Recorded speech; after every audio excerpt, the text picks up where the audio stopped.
Hace aproximadamente un año y unos meses que mi esposa y yo tuvimos la oportunidad de viajar por primera vez a Trinidad y Tobago. Cuando llegamos, Trinidad y Tobago es una isla, me pareció una isla igual que la de aquí, con la diferencia de que tenía muchos letreros en inglés.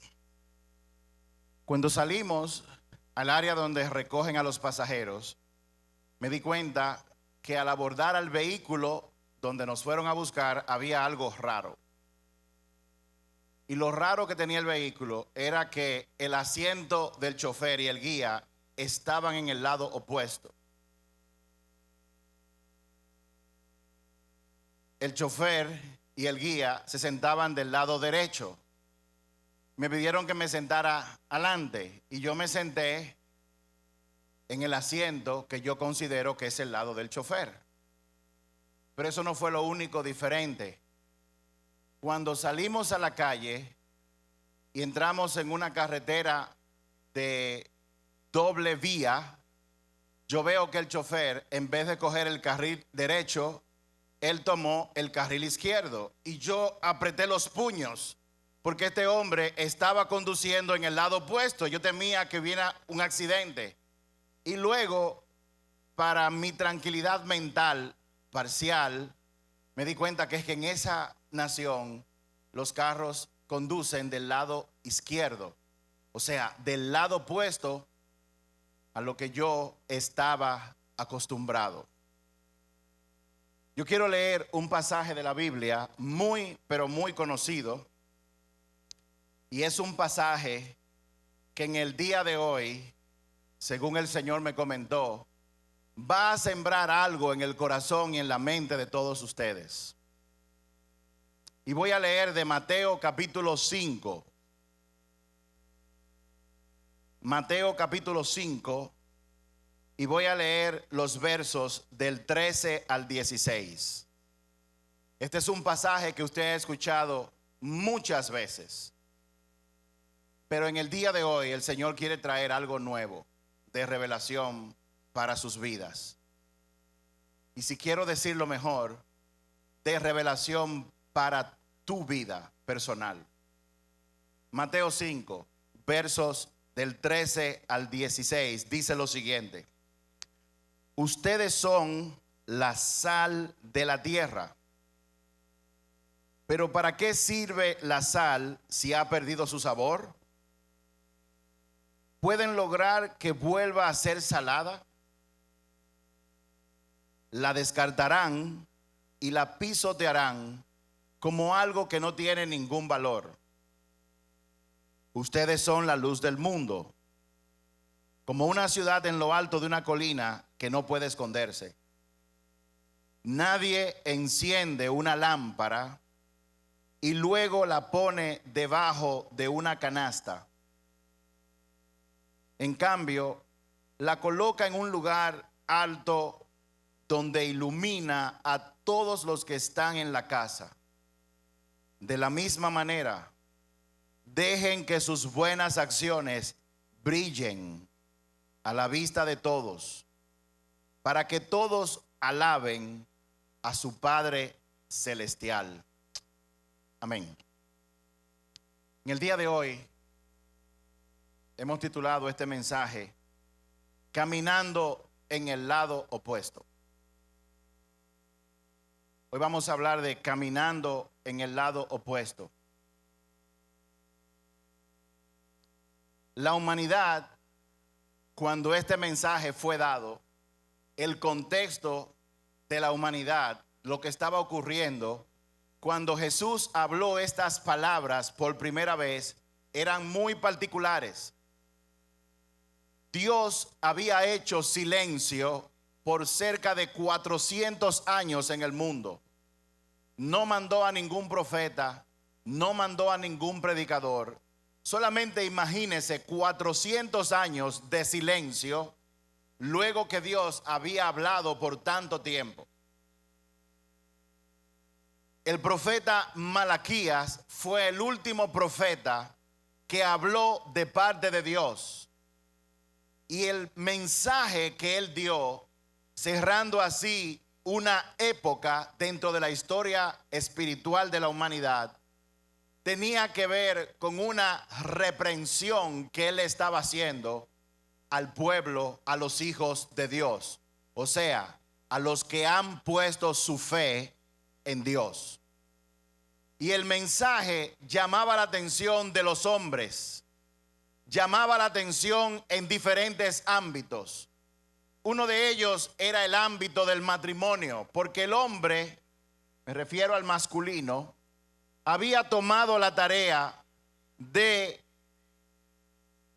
desatender a su esposa para irse a hacer otras cosas en la calle, entre ellas cometer adulterio.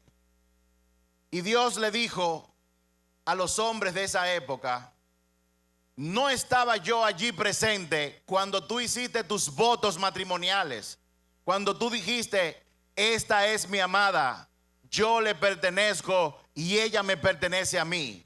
No estaba yo ahí presente cuando tú hiciste los votos de que íbamos a estar unidos en las buenas y en las malas, en la salud y en la enfermedad, en la pobreza y en la riqueza. Dios le estaba llamando la atención a los hombres de esa época.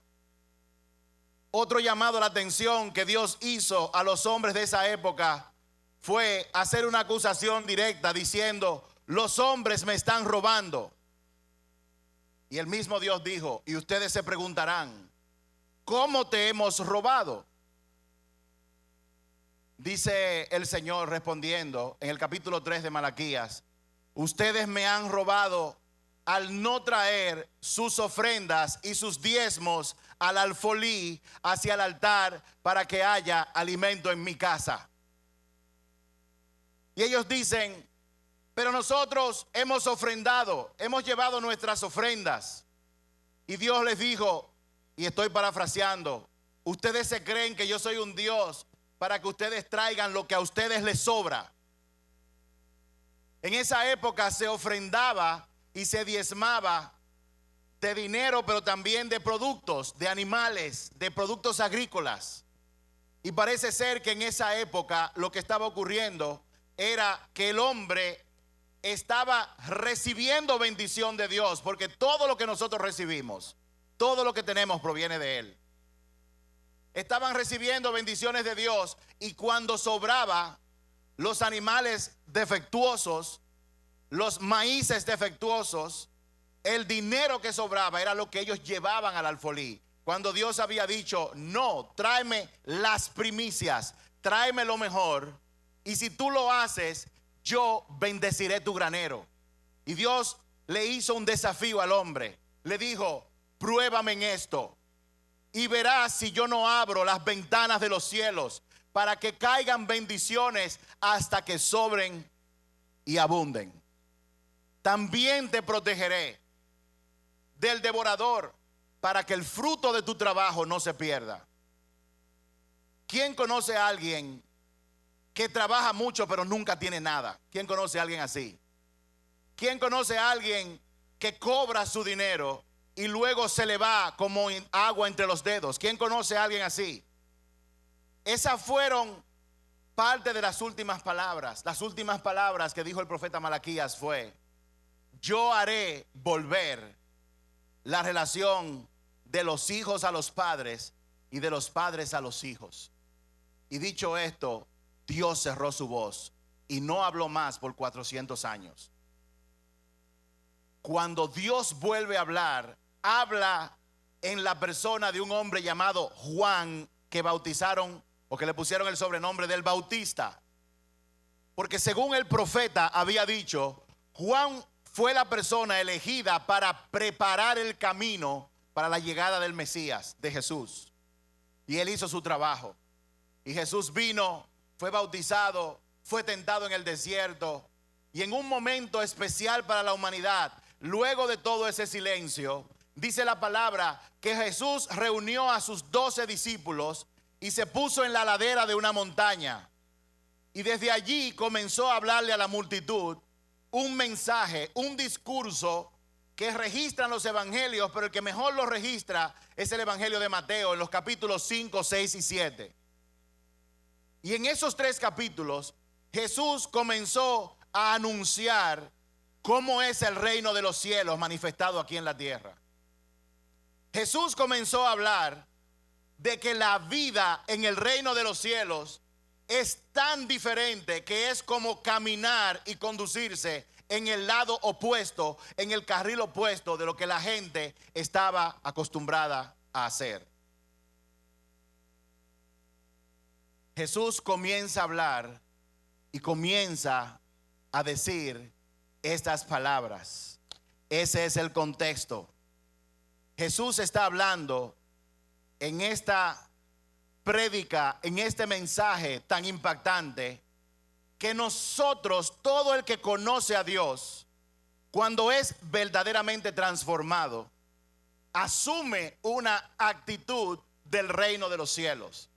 Y él la describe en parte en este pasaje. Lo que Jesús habló es todo lo opuesto a lo que la humanidad de entonces y de ahora estaba acostumbrada a vivir. Era una experiencia, como yo la describo, como la que me pasó en Trinidad y Tobago. Cuando yo vi un vehículo conduciendo en el lado opuesto de la carretera, la incomodidad que eso creó en mí es, por decirlo de alguna manera, igual a la incomodidad que se crea cuando una persona escucha esto que Jesús está diciendo. Y Jesús está hablando de sal y luz, como siempre. El Señor hablando en un lenguaje para que la gente entienda. La sal y la luz tienen una característica, y es que ambos afectan el ambiente donde están simplemente por ser lo que son. No tienen que hacer nada. Si la sal es sal y si la luz es luz, no tiene que hacer absolutamente nada para afectar el ambiente donde está. Y Jesús dijo en el capítulo 13, ustedes, o sea, tú, yo, son la sal de la tierra. Jesús nos estaba revelando lo que nosotros habíamos de ser a partir de ese momento que el reino de los cielos llegó a la tierra. Si vamos a ser sal y luz, no será por mucho hablar, ni por mucho decir, ni por mucho aprender, ni por mucho recordar. Si vamos a ser sal y luz, esto va a ser, como Jesús lo explicó, siendo aquello que Jesús nos llamó a ser.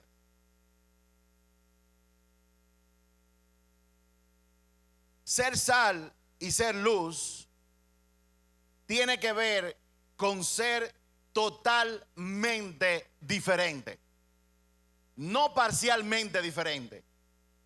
Tiene que ver con ser totalmente diferente todo el tiempo.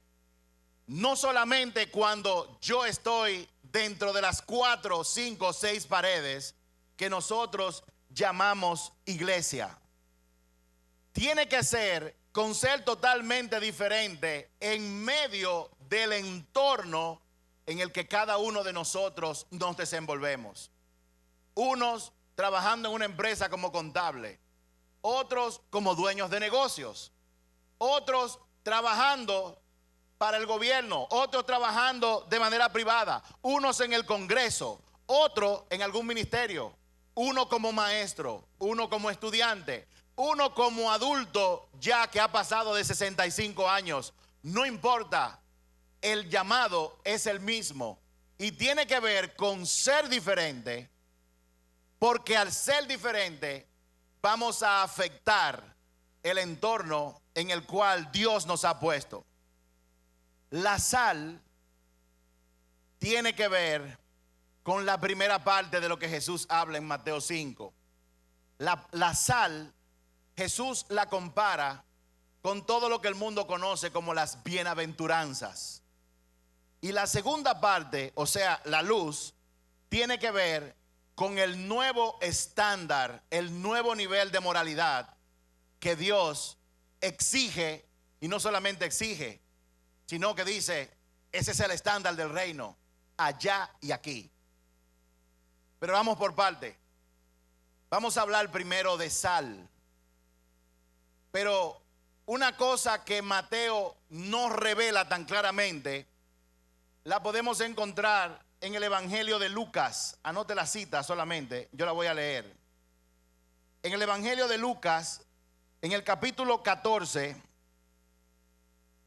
de Lucas, Jesús da una mayor explicación de lo que él quiso decir cuando dijo, ustedes son la sal de la tierra. En el capítulo 14 de Lucas, los últimos dos versos, 34 y 35, Jesús nos arroja luz de qué él quería decirte a ti y a mí cuando dijo, tú eres la sal de la tierra. Y leo en Lucas 14, versos 34 y 35, dice, déjeme leerla en la Reina Valera 60, porque se entiende un poco más. Dice, buena es la sal, mas si la sal se hiciera insípida, ¿con qué se sazonará? Ni para la tierra, ni para el muladar es útil. Aquí hay una palabra, muladar. La arrojan fuera.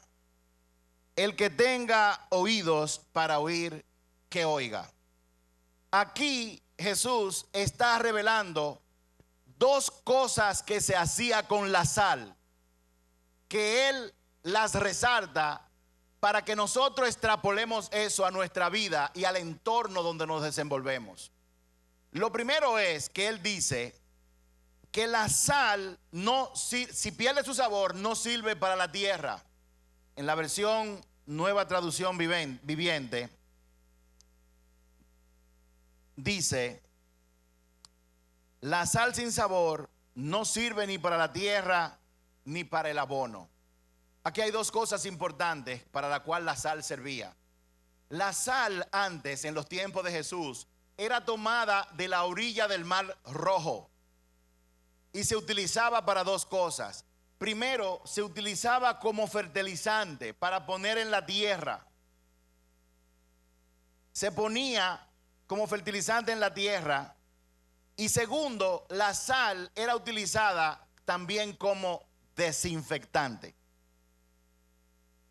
Cuando dice aquí en Lucas 14, en el verso 35, que dice, ni sirve para la tierra ni para el muladar. El muladar era una pila de estiércol. Acuérdense que en la época de Jesús habían casas, pero no habían sanitarios ni acueductos. En muchos lugares no había, como el que usted y yo conocemos. En aquella época la cultura era que si usted tenía necesidad de ir, usted abría la puerta de atrás y se iba a una parte de la casa y la persona hacía sus necesidades sobre la tierra. En el lugar que se elegía para que la gente defecara, había un contenedor con mucha sal. La persona cuando terminaba cogía una gran cantidad de sal y lo echaba sobre el estiércol para matar microbios y que este asunto no infectara a la gente. O sea, que en el tiempo de Jesús la sal se utilizaba para poner en la tierra, para hacer crecer cosas que yo quería que crecieran, frutos, árboles, vegetales, etcétera. Pero también se utilizaba como desinfectante para yo detener el crecimiento de cosas malas que yo no quería que crecieran ni que se expandieran. ¿Cuántos me están siguiendo hasta ahora? Como cristiano, como persona que cree o que dice creer en Dios, nosotros estamos supuestos a ser sal en la tierra para donde estemos hacer crecer las cosas buenas que estén ocurriendo y al mismo tiempo parar el crecimiento de las cosas malas que surjan. para que no se rieguen. Por ejemplo, si en su trabajo usted ve que hay una costumbre de llegar tarde todo el tiempo, eso es algo malo. Porque a nivel contractual a cada empleado se le paga para llegar una hora e irse a otra. Pero tristemente, y yo he mencionado esto muchas veces, la gente suele llegar tarde a su trabajo y se ha acostumbrado a poner todo tipo de excusas para justificar su llegada tarde. Lo peor de todo esto, que quienes lo hacen más son los cristianos. Si usted es sal de la tierra, usted tiene que llegar muy temprano para que la gente vea que lo correcto es llegar temprano. Y usted también está ahí para que aquellos compañeros más cercanos a usted que llegan tarde, usted le diga, tú no deberías seguir llegando tarde. Si tú eres hombre y eres sal de la tierra y tienes una familia, tú estás en tu casa para modelar con tu ejemplo, no con tus palabras, sino con tu ejemplo, lo que significa ser un hombre de Dios. Lo que tú digas y lo que tú haces tienen que ser lo mismo. Lo que tú le prometes a tus hijos tienes que cumplirlo. Tú tienes que amar a tu esposa, como dice la Biblia, que Cristo amó a la iglesia. Amar en este contexto significa servirle a la esposa. Mi amor, ¿qué tú necesitas? Te cuido, quiero un masaje en los pies. ¿Qué tú quieres comer en el día de hoy? Han pasado 15 días que tú no te has comprado ni siquiera una correa. Yo ahorré este dinerito, ¿te gustaría ir a comprar algo? A las mujeres les gusta eso. ¿Cuántas mujeres dicen amén? Que le gustan los hombres que meten la mano en los bolsillos. Si tú eres hombre en una familia, tú tienes que amar a tu esposa y que tus hijos lo vean. Para que ellos, tú no tengas que decirle que cuando ellos tengan sus esposas, tienen que hacer lo mismo. Si tú eres sal y tú eres un hombre o mujer de negocio, tú sabes que tú no le vas a decir a tu contable que amarre la contabilidad para tú ilegalmente pagar menos impuestos. Ahora, si legalmente hay un mecanismo de que tú puedes hacer esto de esta forma para ahorrarte impuestos, pues tú puedes hacerlo. Pero si tú eres un hombre que eres sal porque crees y estás salado, tú vas a ser el ejemplo en tu negocio para hacer las cosas como manda la ley, porque eso es lo que dice la palabra. ¿Cuántos están aquí?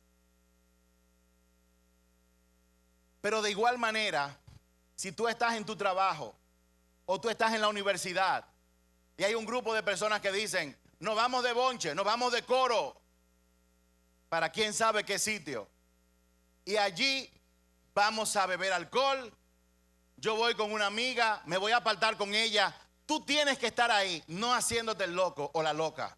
Tú tienes que ser sal y salir de esa situación y decir, eso no puede ser permitido. Usted no está casado. Salta para atrás. Deje de estar poniendo la mano a esa muchacha. Usted no es cristiana. ¿Qué usted hace bebiendo alcohol? Tú estás haciendo piedra de tropiezo. ¿Cuántos me están siguiendo? Jesús, después del silencio, lo que él comenzó a decir es, ¿cuántos de ustedes quieren ser bendecidos? Yo hago la pregunta aquí, ¿cuántos de ustedes quieren ser bendecidos? ¿Cuántos de ustedes, opción número 1, ser bendecidos por los hombres? Hombres de mucho dinero, con mucho favor, pegados con todas las autoridades. ¿O cuántos de ustedes prefieren que sea Dios que los bendiga? ¿Cuántos quieren ser bendecidos por hombres? Levanten la mano. ¿Cuántos quieren ser bendecidos aquí de este lado?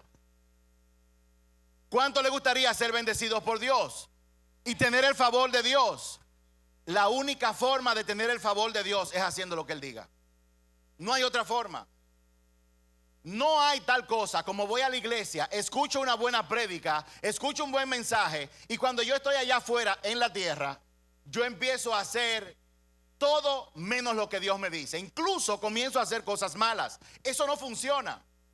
Pero hay personas, la Biblia le llama necios, que tienen la idea de que vienen a la iglesia, escuchan la verdad de lo que Dios dice en su palabra y en el mundo de los negocios hacen otra y luego le oran a Dios para que cambie las cosas cuando no hicieron lo que Dios le dijo. Eso es una locura y una necedad. ¿Cuántos me están siguiendo? Jesús es de eso que él está hablando. Jesús está diciendo que tú y yo tenemos que ser diferentes. Y al ser diferente, tú probablemente te sientas conduciendo en el carril opuesto. Yo he contado esta historia antes, pero aquí hay muchas personas que no la han escuchado y por lo tanto la voy a contar de nuevo. En una ocasión son las 11 de la noche, yo estoy acostado y de repente suena mi celular. Cuando yo lo levanto, veo que es mi hijo Ernie, que no se había casado. Y yo dije, ¿y por qué él me está llamando de la habitación? Porque él no viene y toca la puerta. Yo cojo la llamada y él me dice, mira, que yo salí de un pronto y vine a comprar una cosa y por la calle que yo cogí había una patrulla de policía y me pararon. Digo yo, ¿y cuál es el problema? Dice él, que yo salí muy rápido y salí sin mi licencia y tampoco están los documentos del carro. Digo yo, oh. ¿Y qué tú necesitas? Dice él, tú podrías hablar con el capitán para que me deje ir.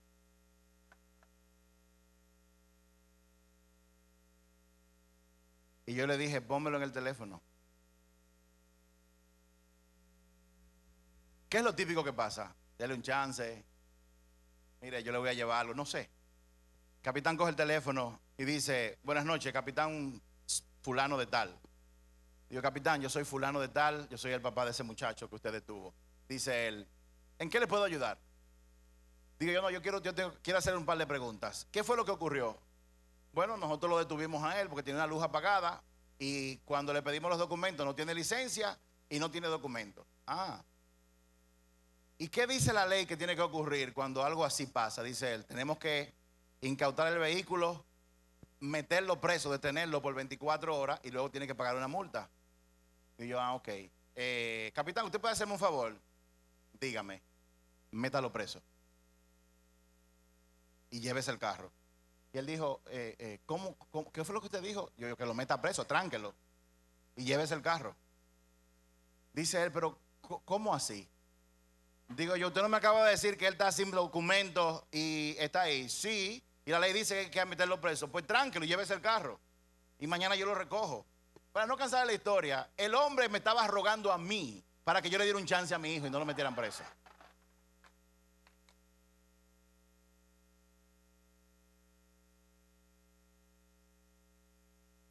Ser sal significa hacer lo que Dios dice. ¿Hubiera estado mal si yo le digo al policía que le dé un chance? Claro que no. Pero todo el mundo hace eso. Y esa no fue la primera vez que me pasó andando con un grupo de la iglesia, algo similar, que andaban en un vehículo, gente de aquí de la iglesia. Fuimos a un evento y andaban sin papeles, andaban sin nada. El vehículo no tenía ni revista, no tenía nada. Y yo no sé cómo ellos salieron en ese vehículo. Y cuando lo pararon me llamaron, yo cogí para allá. Dígame, teniente, esta es la situación. ¿Qué es lo que manda? Grúa y preso y multa. Digo yo, tránquelo a todos. Y el tipo me dijo, ¿cómo así? Digo yo, exactamente lo mismo. El teniente estaba hablando con un coronel. Coronel, él dice que lo tranquen. Entonces dijo el coronel, que dice el coronel que si usted puede darle un chance. Digo yo, no, tránquenlo a todos, tránquenlo, métanlo preso y llévense el vehículo. Ellos acabaron rogándome a mí que le diera un chance a ellos. Y acabamos orando por el cuartel de Naco en ese momento. Y creo que una persona recibió al Señor. Tenemos que aprender a caminar en el lado opuesto. Tenemos que ser diferentes. Porque solamente siendo diferente vamos a afectar el entorno. Solamente siendo diferente vamos a afectar el entorno. Y esto era de lo que Jesús estaba hablando cuando él dijo, ustedes son la sal de la tierra. Él estaba mandando un mensaje poderoso. Él te estaba diciendo a ti y a mí, donde quiera que tú estás ahí para hacer que las cosas buenas crezcan y para detener que las cosas malas ocurran. Porque la palabra dice que el que sabe lo que está bien hacer y no lo hace, también ha cometido pecado. Ahora, Hay tres aspectos que tiene la sal que son necesarios los tres para que la sal sea efectiva. Y esto lo vamos a extrapolar, estos tres aspectos, para que usted como sal sea efectivo en su negocio, en el trabajo, en la universidad, en su casa, donde quiera que usted vaya. El primer aspecto es que para que la sal sea efectiva, necesita de una buena cantidad. Si hay un terreno y se va a usar sal, como hoy se usa, para fertilizar la tierra, y usted tiene 20 tareas, usted no va a coger el salerito de su casa, se la va a echar en un puñito y le va a checar un granito aquí, 2 granitos allá y otro granito por allá. Eso no va a ocurrir, eso no va a hacer absolutamente nada. De la misma manera, en aquel tiempo, si alguien acababa de hacer su necesidad número 2 y está ahí la pila y lo que quedan son 2 granitos de sal y le hace así, 1 y 2 y se va, tampoco eso va a desinfectar aquello. Para que la sal sea efectiva, se necesita una buena cantidad. De hecho, usando este concepto de sal y extrapolándolo a la realidad de nosotros como hijos e hijas de Dios, una de las cosas que hemos aprendido científicamente con la ciencia de las estadísticas es que para afectar una sociedad se necesita de un 5 a un 10% de algo siendo diferente y afectándola para que se produzca un cambio significativo. A eso se le llama masa crítica, entre un 5 y un 10. A veces un 5 es suficiente, a veces se necesita un 10%. Así que en el sector donde tú vives, en tu trabajo, en el país que tú vives acá o allá donde tú estás viviendo, se necesita que no solamente tú seas sal, sino que haya más personas, mayor cantidad de cristianos que entiendan esto que Jesús está diciendo y lo hagan. A pesar de que hay otros cristianos que no lo hacen, porque esa es la realidad.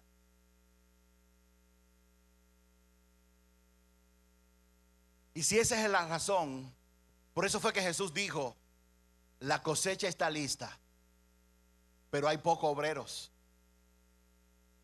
La cosecha está lista, pero hay pocos jóvenes, hay pocos hombres y mujeres que hayan decidido, hayan tomado la decisión de yo voy a ser sal de la tierra.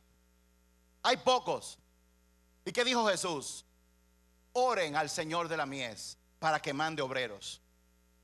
Una de las oraciones que nosotros tenemos que hacer es para que Dios traiga más hombres y mujeres que verdaderamente sean discípulos de Jesús. Y ser discípulo de Jesús, como hemos dicho muchas veces, no tiene que ver con venir a la iglesia. Porque si yo vengo a la iglesia, escucho una cosa y el lunes, el martes, el miércoles, yo hago otra cosa totalmente diferente y pierdo el contacto y mi intimidad con el Señor, nosotros no somos sal de la tierra.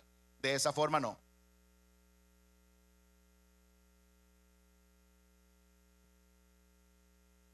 Mucha gente no ha entendido que lo que yo hago depende de mi actitud. Y la actitud es una predisposición anímica hacia algo.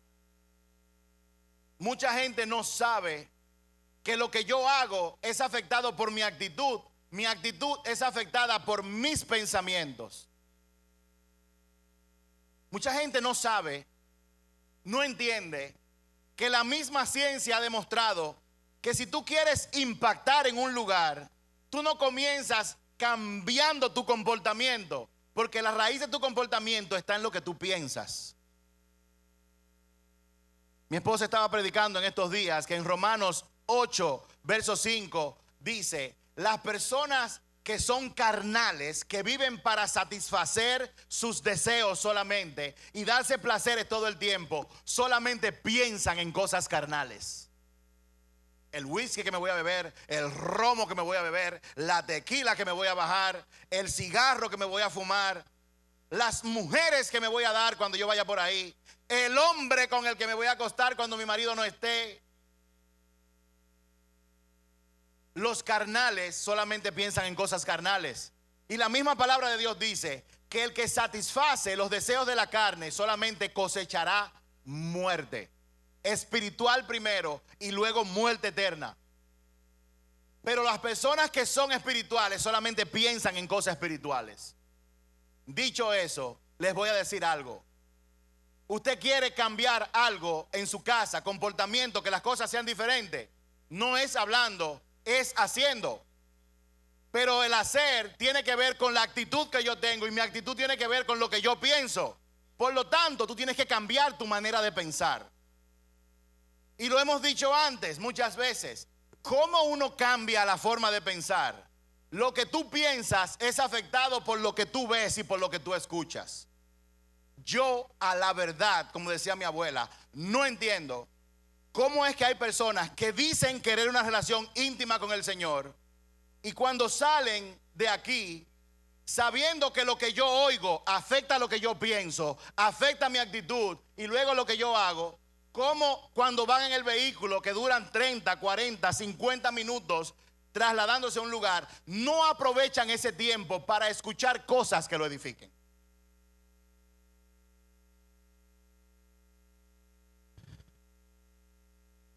Aquí hay mucha gente que no me va a entender, pero aquí hay hombres todavía que están con Fernando Villalona en la cabeza. Béseme Juanita en su jamaquita. O tabaco y ron, tabaco. Y ya usted sabe. ¿Cómo una mente va a ser cambiada o edificada si eso es lo que usted escucha?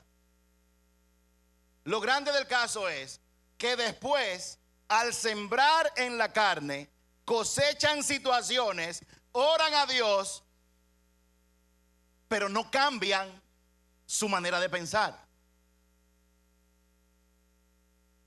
Si no hay cantidad, la sal no es efectiva. Se necesita al menos un 5%. Segundo aspecto de la sal para que sea efectiva, tiene que ver con distribución.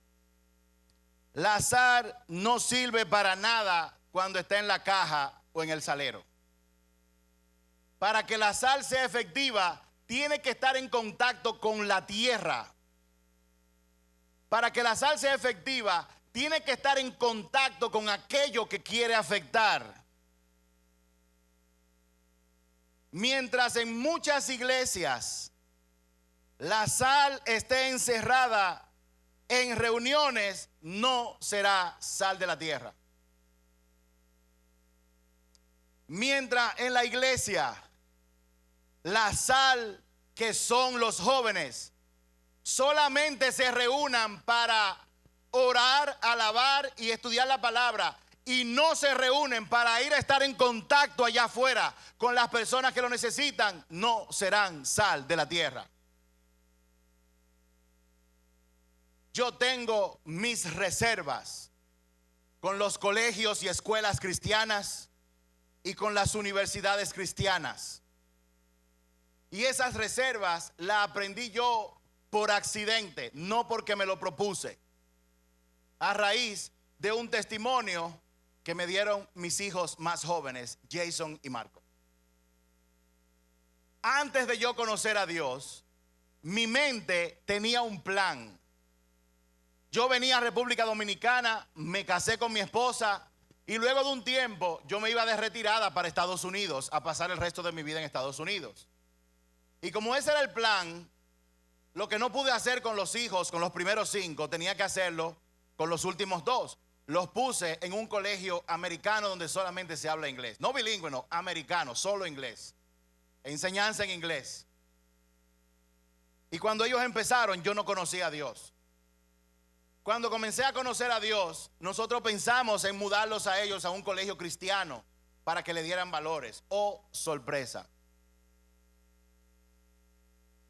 Los colegios cristianos son burbujas, donde supuestamente se enseñan valores cristianos, pero por resultados son los lugares donde hay más embarazos, más pornografía, que hay una gente que me está diciendo que sí, así es, más pornografía que en todos los lugares. Un día ellos hablando conmigo y con mi esposa, con Idelka, nos dijeron: nosotros damos gracias a Dios de que estamos en ese colegio, que es un colegio progresista, liberal, que promueve, ya ustedes saben, todo lo que el mundo de hoy promueve. dan clase de yoga, prohíben que se hable de Dios en ese lugar. Aquí todo el mundo es libre de hablar lo que sea. Permítame por favor hablarle a los muchachos de valores de lo que dice la Biblia, que no tiene nada que ver con religión. No, eso es religión. Ok. Y si yo le enseño a su hijo que no deben robar, ¿qué le parece eso? Me parece bien.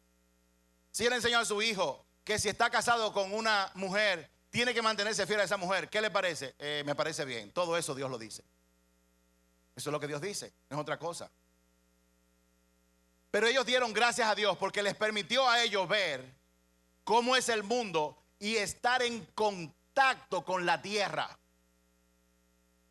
Los hijos suyos usted no lo quiere en un colegio supuestamente cristiano. Usted lo quiere en la Candelá para que ellos le den sabor a la tierra, detengan lo malo o traten de hacerlo. Hace como 4 fines de semana, porque Dios es el único que sabe lo que va a ocurrir. Marcos se graduó y trajo a 5 de su curso que no conocían a Dios. Se sentaron ahí, 3 de ellos recibieron al Señor. Para que la sal sea efectiva, tiene que estar en contacto. No se queje. Si Dios lo ha puesto a usted en un lugar sucio, usted está ahí porque Dios quiere que usted sea sal en ese lugar. Y número 3, primero, para que la sal sea efectiva, tiene que tener una buena cantidad. Segundo, no sirve la sal en el salero o en la caja. Tiene que estar en contacto con la tierra o con el sucio. Tercer aspecto es la calidad de la sal. Y es de lo que Jesús está hablando aquí. Jesús dijo, ustedes son la sal, pero ¿para qué sirve la sal si ha perdido su sabor? ¿Para qué sirve?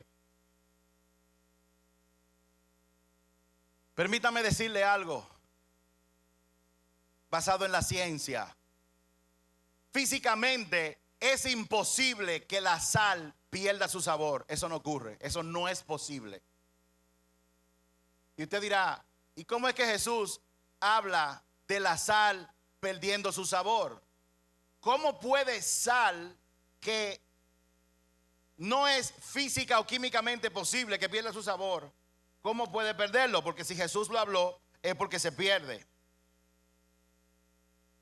La sal pierde su sabor cuando es adulterada, cuando es mezclada con otras sustancias malas.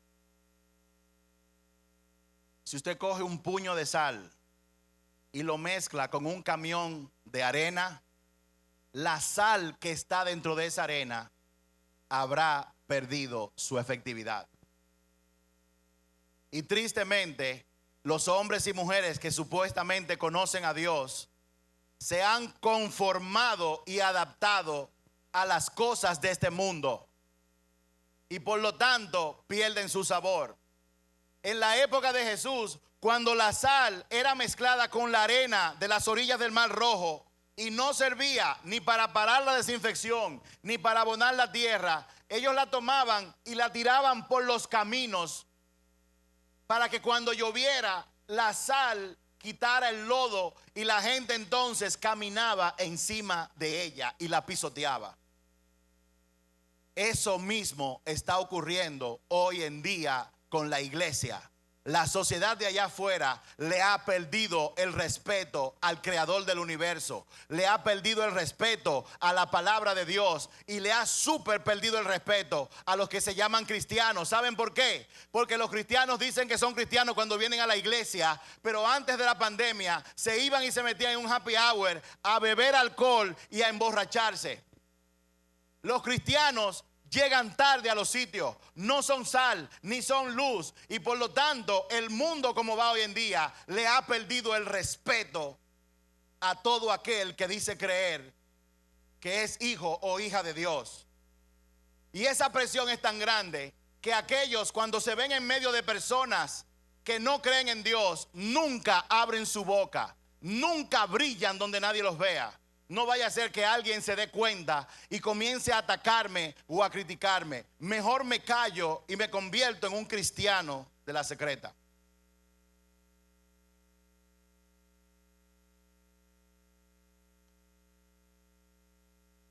Si los cristianos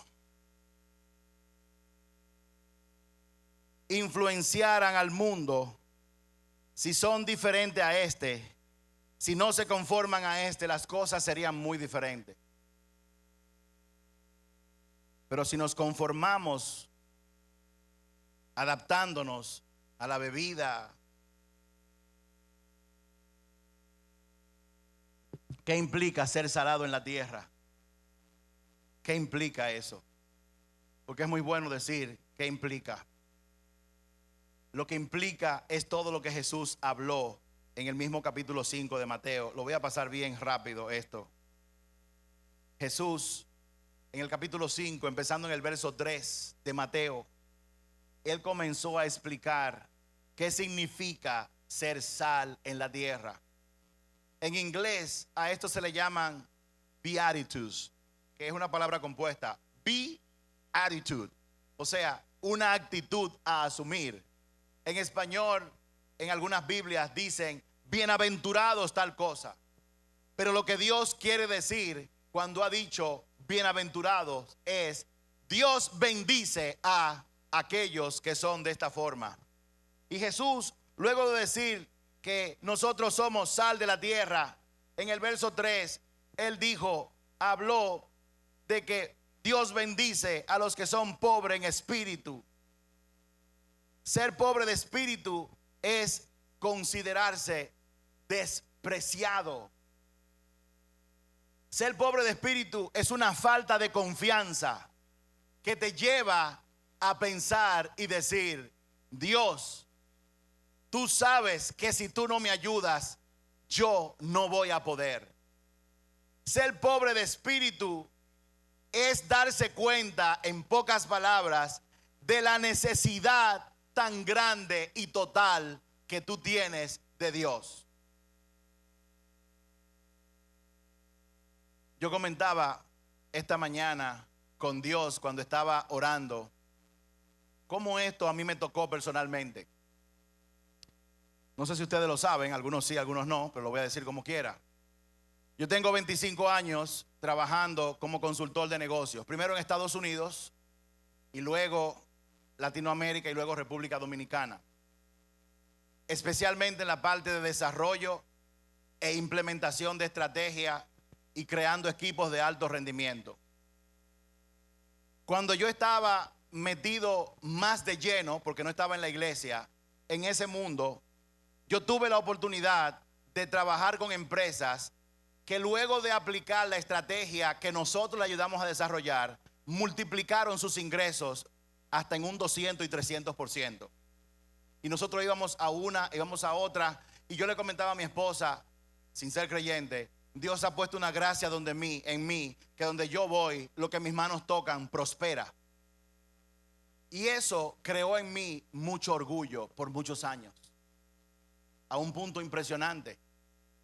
Cuando yo comencé a conocer al Señor, que fue cuando conocí a los pastores Kilvio y Tati también, yo tenía un Jaguar para los viernes y una jipeta para la semana. Mi Jaguar de los viernes era para salir con mi esposa. Yo estaba a otro nivel de orgullo que ustedes no se imaginan. Y yo creía verdaderamente que todo lo que había ocurrido en cada una de esas empresas donde yo había estado había sido por mi gran sabiduría, mi gran experiencia y mis grandes conocimientos. La realidad es, yo tenía los conocimientos y tenía la experiencia, pero cuando yo conocí al Señor, que Él me quitó la alfombra debajo de los pies y me dejó 3 años en una escasez de no saber qué yo iba a comer, con 7 hijos, algunos en colegios, una casa que todavía no se había pagado, fue cuando Dios me habló y me hizo dar cuenta de que todo lo que yo había logrado, yo lo había logrado por su gracia y su favor. Por eso cuando la Biblia habla, bienaventurados los que son pobres de espíritu, es porque Dios me hizo entender y todavía me está haciendo entender que no hay nada que yo pueda hacer, por más experiencia que yo tenga, a menos que su favor y su gracia anden conmigo. Y Jesús comenzó a hablar de eso. ¿Ustedes quieren saber lo que es ser sal en la tierra? Es ser pobre de espíritu en un mundo donde los orgullosos, donde aquellos que dicen eso lo logré yo, eso es lo que el mundo valora. Luego Jesús habla de los que lloran en un mundo que ama estar feliz todo el tiempo, y si no están felices, entonces están mal. Luego Jesús habla de Dios bendice a los que son humildes, o sea, los que son autocontrolados, los que son amables, en un mundo donde hay una meritocracia agresiva, en un mundo donde hay una agresividad grande para resaltar el mérito y exaltar al hombre cuando gana una carrera, cuando gana una medalla de oro, cuando alcanza un puesto alto a nivel corporativo o en el gobierno. El mundo está preparado para exaltar a esas personas, pero Dios dice que Él bendice a los que son humildes. También Él dice: yo bendigo a los que tienen hambre y sed de justicia. O sea, Dios bendice a aquellos cuya ambición más grande es hacer lo correcto. Dios bendice a aquellos cuya ambición más grande es averiguar qué es lo que Dios quiere que hagan, y ellos buscan hacerlo. En un mundo donde las personas luchan por ser famosos, luchan por estar en redes sociales y convertirse y tener muchos seguidores, en un mundo donde la gente quiere ser rico en corto tiempo. Si hubiera algo que los hiciera ricos en microondas, lo harían, no sabiendo que, como decía mi abuela, para usted poder comerse unas buenas arepas, tiene que guayar bien la yuca. Jesús decía también y dice que Él bendice a los que son compasivos o a los misericordiosos. En un mundo de competitividad, en un mundo que es oportunista, donde la gente anda buscando una oportunidad para montarse y enriquecerse de manera privada, como dé lugar, sin tomar en cuenta que lo que está haciendo está mal. Él dice en su palabra que Él bendice a los misericordiosos, o sea, a las personas que le dan un chance al que ha fallado. ¿A qué persona tú tienes que darle un chance? ¿Qué persona te ha fallado que tú lo mantienes preso en tu falta de perdón? ¿O acaso se te olvida que en algún momento tú vas a fallar y tú vas a necesitar la misericordia de ellos? Porque todos en algún momento nos vamos a equivocar. Jesús dice también: ser sal de la tierra. Es que yo bendigo a los que tienen un corazón puro. Habla de la gente que no tienen doble motivos, que no hacen cosas para que la gente lo vea, en vez de hacerlo simplemente por servirle a otro ser humano. Jesús también dice que Él bendice a los que buscan la paz, a los pacificadores, a los que van y ven situaciones de conflicto y tratan de que se establezca la paz. Pero sabes una cosa, Jesús sabía claramente que siendo sal era motivo suficiente para que la gente lo persiguiera, porque en este mundo, óigalo bien, en este mundo, si usted se enfoca en hacer las cosas bien como Jesús manda, usted va a ser perseguido y probablemente asesinado. ¿Por qué? Porque a Satanás y a muchos de sus seguidores, hombres y mujeres que también habitan en esta nación como en todas las naciones, no les conviene que se propague esto de yo traer algo en aduanas y no volarlo. Porque si él lo hace, entonces van a poner medidas, y yo que estoy volando mercancías sin pagar impuestos, me van a descubrir y se me va a acabar el negocio. Por lo tanto, a ese tipo, a esa tipa hay que quitarla del medio. Eso fue lo que pasó en el tiempo de Jesús. Jesús estaba aplicando lo que dice la palabra de Dios, que muchos se supone que eran maestros de ella. Él vino a aplicarla. Ellos hablaban y enseñaban, pero no cumplían. Jesús sabía, Jesús sabe que cuando alguien quiere ser sal de la tierra, Juan y demás, suban por favor. Cuando alguien quiere ser sal de la tierra, va a ser perseguido. Por eso fue que él puso una bendición adicional. Y en el verso 11 dice la Biblia: Dios bendice a ustedes cuando la gente les hace burla y los persiguen y mienten acerca de ustedes y dicen toda clase de cosas malas en su contra porque son mis seguidores. Alégrense, estén contentos, porque les espera una gran recompensa en el cielo. Y recuerden que los antiguos profetas los persiguieron de la misma manera. O sea, Jesús sabe, él sabía que ser sal en el mundo iba a causar que nosotros, que todo aquel que lo hiciera fuera perseguido. Por eso él dijo: si hablan mal de ti, si te persiguen y te calumnian por hacer lo que él te dice, dice él, alégrate. Alégrate cuando tú estás haciendo el bien y te persiguen, porque eso es una señal de que tú estás haciendo lo que agrada al Padre. Y tu bendición va a ser muy grande llegado el momento. Y acabando, luego el mismo Jesús, hablando de tú eres la luz del mundo, en el verso 14, ustedes son la luz del mundo, como una ciudad en lo alto de una colina que no puede ser escondida. Nadie enciende una lámpara y luego la pone debajo de la canasta. En cambio, la coloca en un lugar alto donde ilumina para que todo el mundo la vea. De esa misma manera, dejen que sus buenas acciones brillen a la vista de todos, para que ellos alaben y glorifiquen a mi Padre que está en el cielo. Ser luz también tiene dos aspectos, uno positivo y uno negativo. El negativo es que la luz expone las cosas que son malas, los comportamientos malos de la gente. El positivo es que la luz exhibe el comportamiento bueno, exhibe lo que es el mejor camino, lo muestra. Pero ninguno de los dos aspectos jamás será popular. Siempre será perseguido. Jesús dice que ser la luz del mundo fue lo único que él dijo que él es y que tú eres. Porque Jesús dijo: yo soy la luz del mundo. Pero luego dijo: tú eres la luz del mundo. Y es que él sabía que llegado el momento él iba a partir de este mundo y ibas a quedar tú, para que la luz de Jesús, de Cristo, brille en la tierra a través de ti.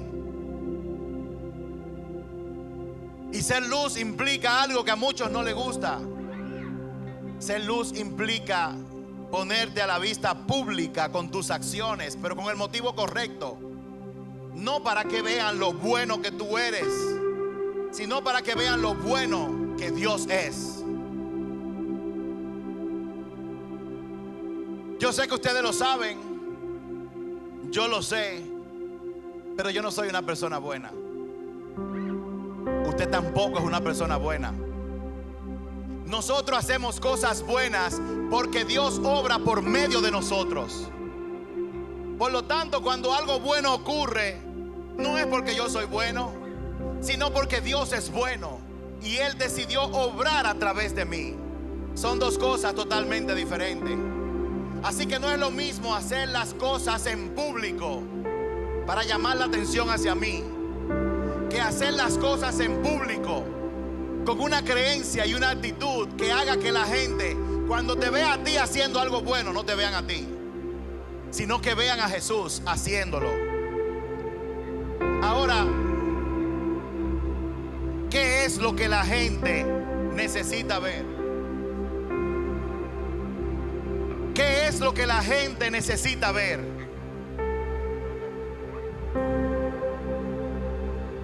La gente necesita ver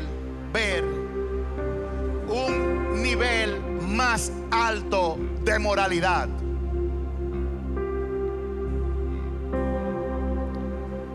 No de forma material, sino de forma moral.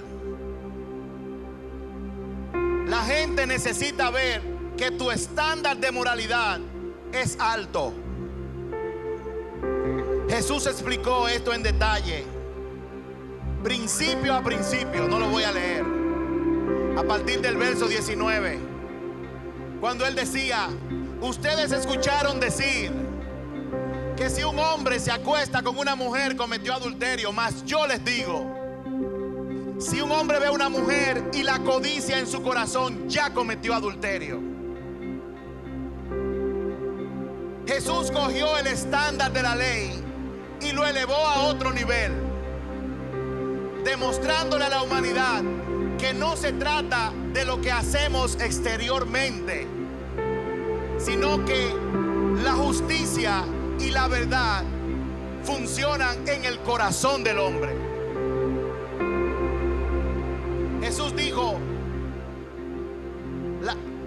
oyeron decir, no matarás, mas yo le digo, si usted odia o se enoja sin razón contra su hermano, ya cometió adulterio, ya cometió asesinato. Está todo ahí en la palabra, le invito a que lo lea. Pero mucha gente a través de la historia ha dicho, las bienaventuranzas y lo que dice Jesús son cosas que no se pueden hacer. Eso es para un mundo ideal. Nosotros vivimos en esta realidad y tenemos que adaptar las cosas. Esa mentira se ha sembrado por años. En la Biblia no habla Jesús jamás de la palabra ideal. El sermón del monte no es algo natural. No es algo que usted lo va a ver normal. Por eso es que este mensaje se llama caminando en el carril opuesto. Porque cuando usted camina en el carril opuesto, eso llama la atención. No es natural. ¿Y saben por qué? Porque actuar como Jesús llama a actuar es algo sobrenatural. Y por Él, por su Espíritu Santo, nosotros podemos hacerlo aquí en la tierra. Lo sobrenatural no es ver los muertos sanados, los enfermos sanados, los muertos reviviendo, los ciegos viendo. Sobrenatural también es que alguien como Sebastián, o como Alejandro, o como Giret, o como Rafael de Olio, o como Martín, viva una vida de acuerdo a lo que Dios dice. Lo sobrenatural es decir, yo voy a subir la barra de comportamiento. Yo voy a ser diferente para que el mundo a mi alrededor sea diferente. Yo voy a brillar como luz, pero no en la iglesia. Miren, yo acabo de encender la luz de mi celular en este lugar que está iluminado. ¿Qué cambió? Nada. Nada cambió. ¿Sabes por qué? Porque aquí hay luz. Ahora, si este lugar estuviera oscuro completamente, cuando yo enciendo la luz, entonces sí causa un efecto. Dios quiere que tú seas luz, o sea, que tu nivel de comportamiento moral vaya al siguiente nivel. ¿Y sabes para qué? Porque cuando tú le dices a un grupo de hombres, no, estamos aquí, estoy solo con esa mujer, mi mujer no está ni cerca a 500 kilómetros de mí, pero yo no le voy a poner un dedo encima a esa mujer porque yo le temo a Dios. Cuando un hombre se para en la brecha y dice, yo no me voy a embriagar con alcohol, yo no le voy a hacer el coro a los que son supuestamente mis amigos, que andan adulterando, hablando mentiras, robando, deshonrando a sus esposas. Cuando usted dice no, aún teniendo la oportunidad, mi esposa podrá no verme, mis hijos podrán no verme, pero yo sé que Dios me ve donde quiera que yo estoy. Por lo tanto, no lo voy a hacer por temor y amor al que está allá arriba. Dios te llama a que tú camines en lo sobrenatural. Pero ¿qué ha pasado tristemente en muchos lugares y en muchas iglesias? Eso que dice Jesús es lo ideal. Aterricemos la cosa aquí en la tierra. ¿Y saben lo que están empezando a decir? que las relaciones heterosexuales entre un hombre y una mujer, eso es lo ideal, que tenemos que acomodar el asunto. Porque total, ¿qué tiene de malo que un hombre y un hombre tengan una relación? ¿Acaso la Biblia no habla de amor? Claro que sí. La Biblia habla de amor en una relación, pero la Biblia lo dice claramente. Jesús lo dice claramente, es entre un hombre y una mujer. Y probablemente tú te sientas incómodo o incómoda, porque hoy en día mucha gente ha descubierto que hasta en las mejores familias hay alguien que ha salido del closet. Esa es la realidad. Nos llama Dios a rechazar a aquellos que han decidido entrar en relación con atracción por el mismo sexo. Claro que no. Jesús no los rechazaría. Pero al igual que Jesús hizo con la mujer que fue encontrada en adulterio, que le dijo: mi amor, nadie te acusó, yo tampoco, pero mira, vete y no peques más. O como le dijo al paralítico: coge tu lecho y anda. Pero óyeme una cosa antes de irte: vete, deja de estar haciendo fullería. Al pan pan y al vino vino. Adulterio es adulterio, pecado es pecado.